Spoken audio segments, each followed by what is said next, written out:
Good morning, Tim Sykes here. Filming this around 11 a.m. on Thursday, April 16th. Yesterday was my birthday, so thank you for all the birthday wishes. Wanted to just do a quick video on, how trading is not a 9 to 5 job.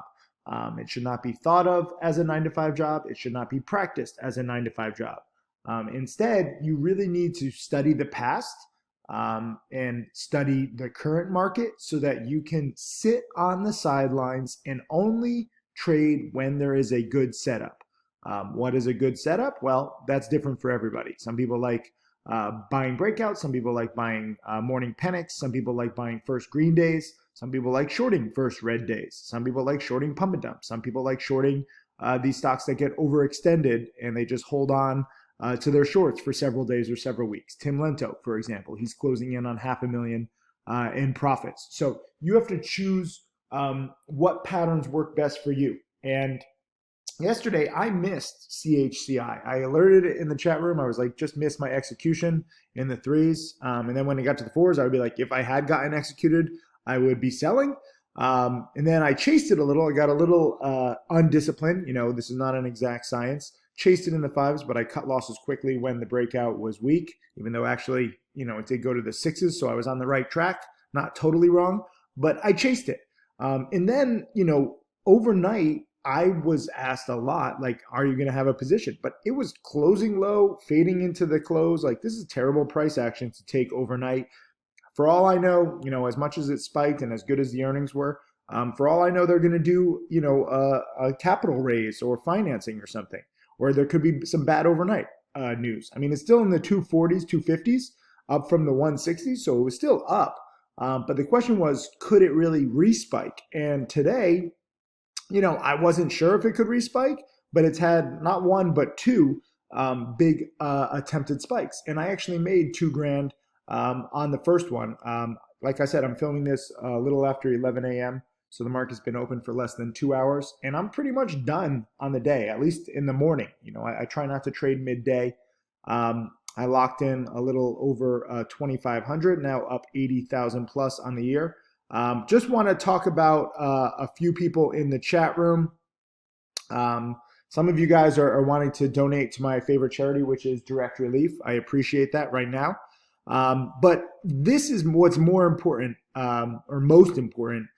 Jackaroo, he's one of my newest six-figure students, now made over 300,000. He made $800 today. Good day, not to fight stuff, up 800 and calling it by 11:02 a.m. Okay, this is what I want you to learn. Whether you make 2,000 like I have today, or 2,500, or 800, you're trying to take a few hundred or a few $1,000s, and that's it. You can't get greedy. Sometimes there's going to be more plays, but you got to learn to, walk away. And I'm just scrolling through here. It's been a pretty amazing, few days. But let me just give you an example. Like, here's Titan 06 on MOSY, in at 3, out at 330. Making 10% on MOSY. And MOSY was one of the biggest spikers today. He sold way too soon. It went all the way up to the fours, but he still made 10%. That's pretty sweet. The Tim Alerts chat room is going crazy too. There's so many of you. I'm sorry if I don't catch up with all of you right away. I know that you're all messaging me, but this is why I do Q&A webinars weekly with my challenge students.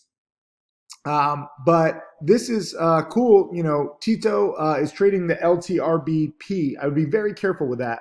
But this is a crazy supernova, and this one is spiking multiple times. Yesterday it went full supernova from 5 to the 120s, back down to the 15s, then today back up to 100. I mean, this is all over the place. And what you have to learn is that it's not about the quality of these companies, what they're going to end up as. It's using the volatility and using good patterns. So some people caught the initial spike.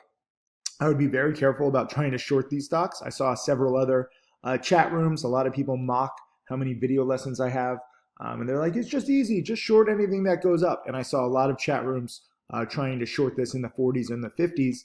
And then it got up to the hundreds and they literally blew up. Then it came down and they're like, see, I told you it would come down. And today back to 100. So if you want to short, by all means do it. I've made millions shorting, but I would be very, very careful right now. I love this Overland in EDNT 387 out at 420, taking 8 to 10%, and he's 3-0 today. Time to slow down. So this is what I have to get you guys to understand, this mentality of taking singles. Here's AV1 trades. Well, that was actually, he was reviewing my trade. And sorry, I have a sticky 3, so I didn't get out of KBLB at 0.33. It was 0.31, but my 3 key stuck on my keyboard. I need a new laptop. But I corrected the typo. I'll be real with you, no matter what happens. Some people are like, why are you talking about a stupid little typo? Because I want to be real with you. That's what this is, about being real in an industry full of fakes. That's why we show every trade. It's not enough just for me to say, look, I made $2,000 today. You can see every single part of this trade, right? Like you can see how much I'm risking. And to make $2,000, like I'm not using like $1 million account, okay? You put in roughly 18,000 on this one. And I know that's a lot to some people, but you can put in 1,800 and still make 200. It's not, an exact science. The whole key is, can you make a few hundred or a few thousand on these plays? And CHCI was a nice one. I'm trying to go through here. Here was C Trenery, one of my female students in PDSB at 103, out at 137. Let's look at that chart. I literally didn't even look at this chart. This was another volatile chart, very choppy. But C Trenery made what? 35 cents a share on 500 shares, $150. And this was at 9:41 a.m. A lot of these plays are right near the market open. Here's Palcash making nearly 20% on XSPA. This is like the little company that gives head massages in airports, but since not many people are flying and not many people need head massages, they're converting their little spas in airports to coronavirus testing, which is pretty cool. Jeff JS Goff also made like 30% on PDSB. Damn, that felt good. A plan really works. Stick to it. Yeah, surprise. How amazing is what a plan? What happens when you have a plan? Zotz made a quick 90 on PDSB. Seek 20 went in on THMO in the 7s, out in the 8s, already up to 340 this morning. So I just want you to get an idea of what people are doing. And I didn't even trade these. Some people were like, how did they know to trade them? That's the beauty of being self-sufficient. And I actually tweeted this. I would encourage you to look through my Twitter, follow me on Twitter. And here are 3 tweets. I said, it's crazy to see so many sad, unemployed people all of a sudden. I really wish they'd spend their quarantine studying, as the internet has so many educational tools these days. There's no reason whatsoever to be so dependent on a job, or anyone else for that matter. Take control. It's a great reminder that no job is secure, as the world is a crazy place, so it's best to be as knowledgeable and skilled as possible. For the first time in history, you can achieve that from your own home, even while in lockdown, so you have no excuse whatsoever. Screw building anyone else's dreams but yours. Don't beg the government or any company to support you. Learn skills so you can support yourself, your family, and anyone else too, as there's so much money in becoming an expert in whatever subject you love the most. It's fun and rewarding. So when I look at charts like this, sometimes, people get headaches. They're like, I don't know what all this red and green stuff means. But for me, this is the subject that I love the most. Volatile stocks, whether it's, I missed MOSY, but I mean, when it goes from 1 to 4 very quickly, and actually this was a good short from the 4s to the 5s, but I'd be very careful about shorting. It's recognizing opportunities. CHCI yesterday was a big spiker. I know enough about this subject because I've studied it for 20 plus years now, and I've been teaching for 10 plus years. I know enough not to be long overnight into this action, but when it doesn't morning panic, when it doesn't go down, guess what? It has a chance. And even now, I mean, I sold it in the low 3s, so I had a pretty good sell. But even now, I would still be up on my buy in the 270s because this stock, frankly, was a great spiker, an earnings winner on day 1, and then it came down, but it's holding up. And so it probably is going to have another spike attempt. I don't know if it's going to succeed or not. I'm more interested in the initial spikes. And then KBLB, my second trade today, they have a conference call later today talking about their potentially breakthrough spider silk technology. This one was a former runner back here. I actually went big here on the first green day, but it didn't break out to like day 8, so I didn't make much, even though I was there for the initial news of their breakthrough technology, and they have a big company. I think it was Polar Tech that's backing them, or partnering with them. But I played it several times along the run up. It went all the way up. It actually double topped. I actually went for the breakout right here. So I want you also to note that I'm not always going to be right. Okay. Like, even though, yeah, I've been trading for 20 plus years and teaching for 10 plus years, this is not an exact science. So you cannot just go too big on any one play and expect that you know everything. It does get easier over time the more that you trade, the more times that you see a stock, but also you have to learn lessons from your successes and your mistakes. Every trade should teach you something. And even though I was there on the first green day, I remember this thinking, wow, this news with, I want to say Polar Tech, don't quote me, but I think it's Polar Tech. But it was with a multi-billion-dollar company, an apparel company, saying, wow, we're going to use this spider silk. So science fiction turned into reality. And I was there on the first green day. This is one of my favorite patterns. It was a big percent gainer with big news, big volume. And on day two, I still made like $3,000 because I had a good entry and exit, but frankly disappointed. And it didn't do much for literally 8 days. It was on day 8 or 9 when it really broke out. So sometimes the news doesn't spike right away. And some people are like, what? The news is so good. Why isn't this stock spiking? That's because you think that this is a 100% logical, exact science. It's not, okay? Maybe this run-up was caused by some hedge fund, and the junior analyst at the hedge fund took 3 or 4 days to see the news and do the reports and then come to the conclusion and say, hey, yeah, the spider silk technology might be something. And that whole process took them a week, and then the hedge fund bought big. You don't know. That's possible. But again, when people say that it's totally random, I disagree with that too, because they did have a press release. They did have a deal with this big apparel maker. It's not totally random that the stock went from 7 cents to 50 cents. They had the catalyst. The only question was, when were people going to recognize it? And in this case, it was day 8. So I learned a lot. I still made a few grand, but I learned that this was kind of an annoying stock. Then when I was going for the breakout here, again, I was riding it up. You can go back and look through all my trades. I made a few hundred, I made a few thousand, but I never really trusted it because it just didn't reward me, with my typical patterns. So when a stock doesn't reward me, I say, okay, I'm still going to trade it because it basically fits my patterns, but it's not an exact science. So I'm not going to get too aggressive. So I was buying it on the way up and even, dip buying it into this crash. But again, even its crash didn't bounce properly. Normally you get a big crash on one day and it bounces.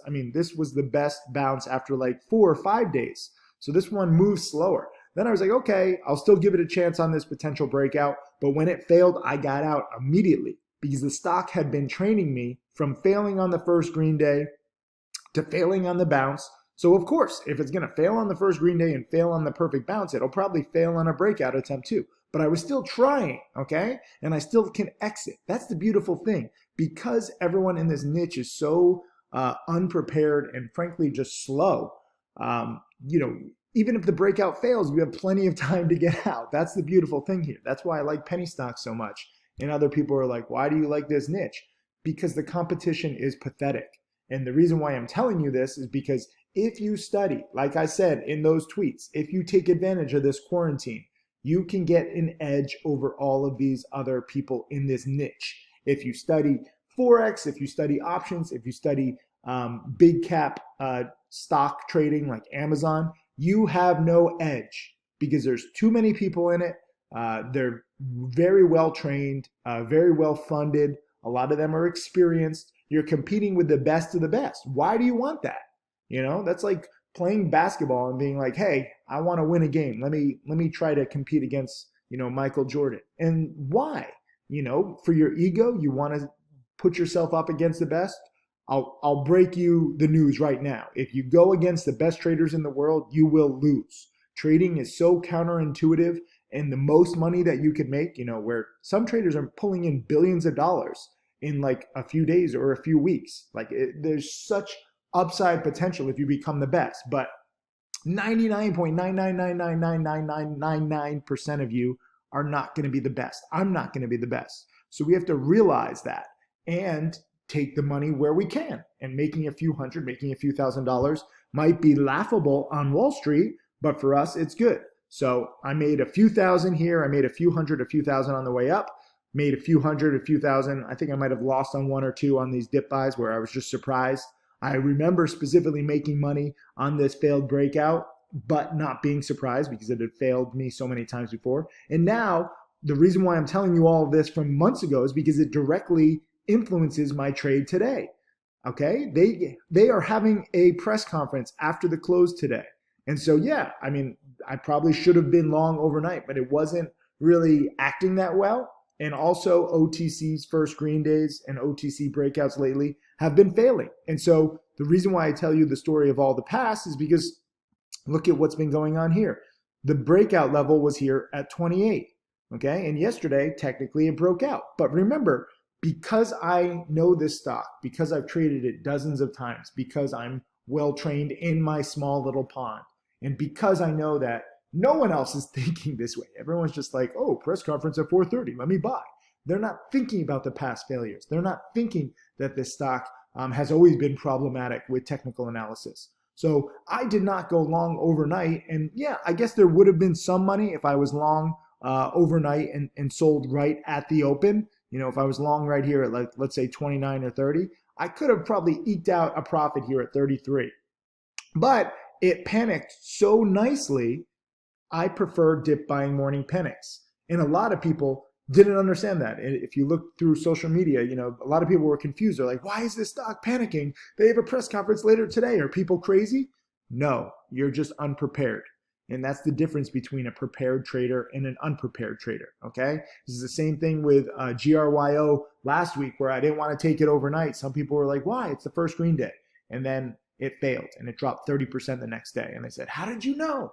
You never know 100%, but first green day OTC plays have been failing overnight. And the best opportunity has been to take advantage of those people who are unprepared, who are holding overnight and they get disappointed. And then when the stock fails, you get a panic. And even though this one, you know, barely bounced, it was still an opportunity to buy into this bounce. And again, the breakout was at 28. So 28 should be roughly support, you know, so you have a drop from basically 33.5 to 28. Normally I prefer bigger panics, but the breakout, the multi-day breakout was at 28. Let me see if I can show it in this chart. I want you to see, oh, I guess it was more than 20 days ago. I want you to see my thought process, okay? Like there's very specific reasons why I buy, but the high here was on March 5th. Okay, so a little over a month ago. So 28 is a key level. So when I am, dip buying this, and mind you, this is all for a few $100s. Like it's pretty funny when people are like, why do you do all this work for a few $100s? Well, it's a few $100s this time, and it's a few $1,000s sometimes, and it adds up to millions over time. But this is my trade, and I entered right at support, and I got out on the bounce at 31. And again, I'm sorry, it said 33.1. The 3 key got stuck. But whether I'm selling it at 28, 29, or 30, I mean, even now it's still at 29, it's using 28 as support. But whether I'm selling it, at 33 into the gap up and I get out really quickly, or I think this was a better risk reward trade, especially because I like morning panics. I have 800 video lessons on morning panics and I sell into the bounce. It's all due to preparation. And that is what I want for you. So when some people say, Tim, why do you have so many video lessons? It's to help prepare you, okay? People who are trading KBLB, 99.9% of people are not thinking about how it failed the double top last time. How many months ago was this? They probably don't even know. They don't study the past. The double top was here back in May of 2019 and July of 2019. Perfect double top.